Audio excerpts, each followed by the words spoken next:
Let's take some leftover blanks, grab some digital papers from Creative Fabrica, and turn them into some awesome Christmas decor. Welcome back. If you are new around here, welcome. My name is Brenda Lambert. I'm a TJC licensed instructor for Silhouette. You found your way to Silhouette success.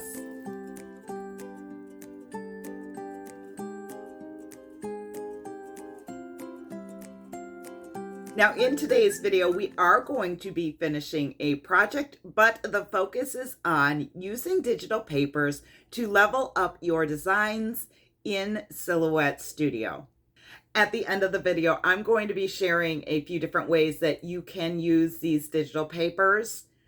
And I would love it if you would share your favorite way to use digital papers or seamless patterns in the comment section. This channel is all about sharing information and inspiration with other silhouetters. Now there is a lot to cover today, so let's do this. Let's get those files into Silhouette Studio. We're going to File, then Merge.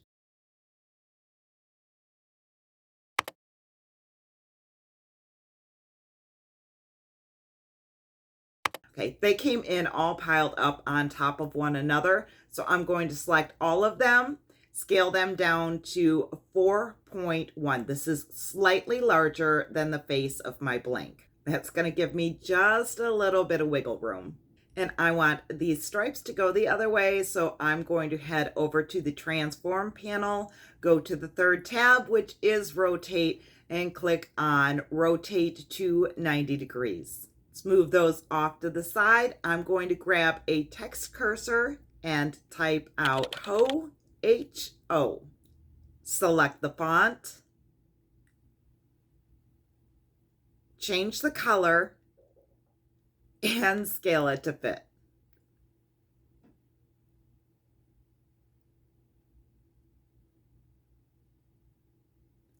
Let's duplicate that for this block and duplicate it again, but this time we're going to kick it up a notch.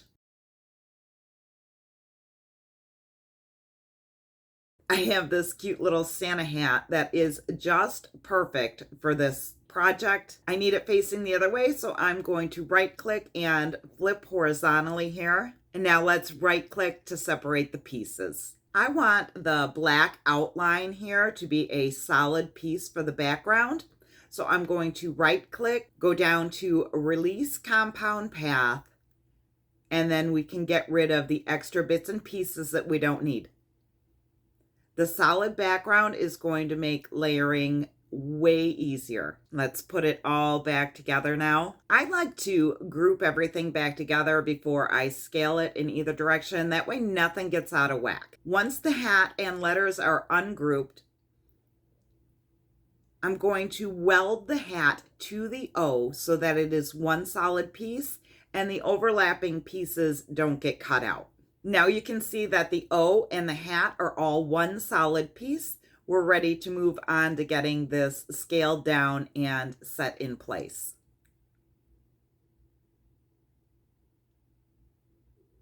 I'll be cutting all three colors of the vinyl on one mat. The black can go up at the top. Let's set the white down over here and the red over in the other corner.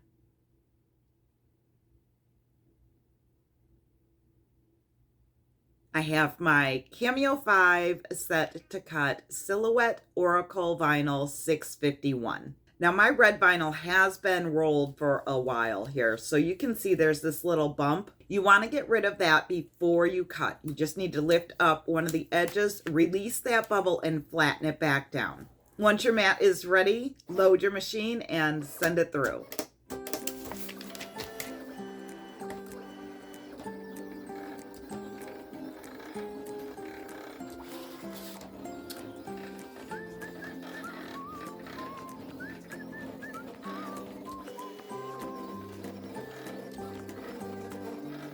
We're going to work on the digital paper backgrounds next.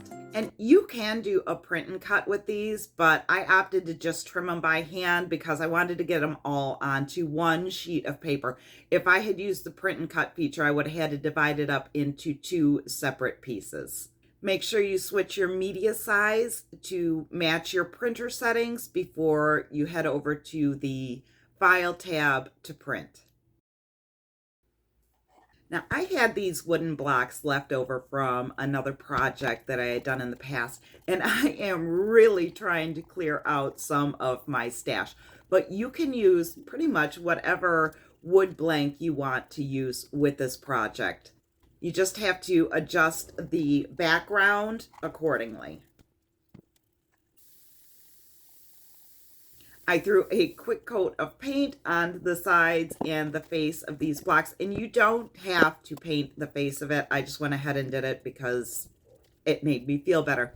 But you can also paint the back sides of these, and if you are selling, I totally recommend that you do. It gives it a more finished look. Now we're going to set them aside, let them dry, and work on trimming the pieces for the background. I'm just using my self-healing mat and an X-Acto knife, but you can use a paper trimmer or just scissors if that's what you choose to do. We did leave a little bit extra around the edge, so if you mess up a little bit on the trimming, it's not going to be an issue. Once the paint has dried, you're going to lay down a coat of Mod Podge. You're going to set your digital paper, your printed digital paper, down on the coat of Mod Podge, and you're going to want to smooth it out completely. You want to make sure that there are no bubbles in it.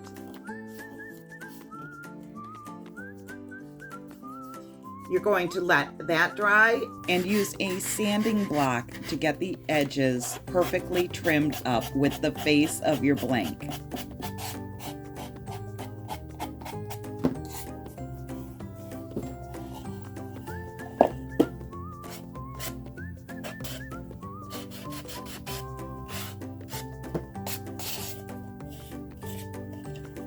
And then you're going to put on one more coat of Mod Podge.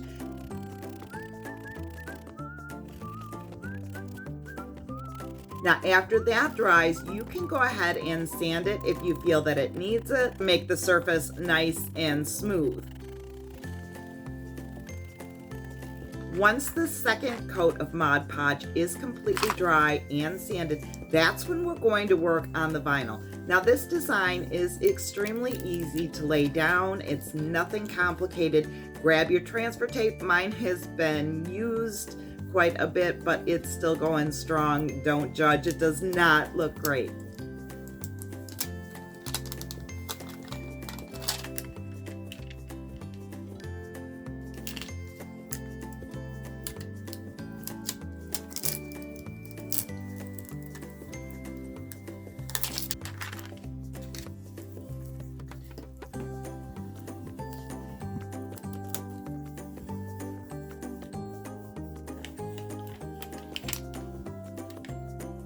Layering the hat is pretty simple.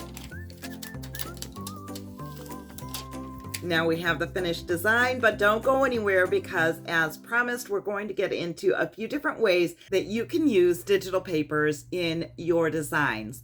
First off, of course, is card making and scrapbooking. That I think a lot of people think of those items when they think of digital papers. One of my favorite ways to use digital papers is for tumbler designs. This one is one of my favorites. Then, of course, you can use them with the crop feature in the Modify panel to fill in different fonts or shapes, any element of your design really, and to coordinate other elements in your design to your digital paper or seamless pattern.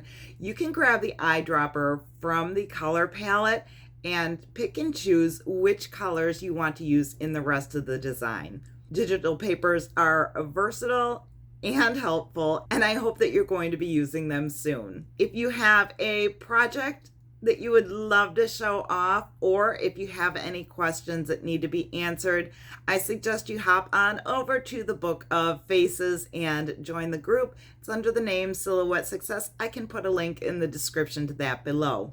Anyway, go create something amazing, and I'll see you in the next video.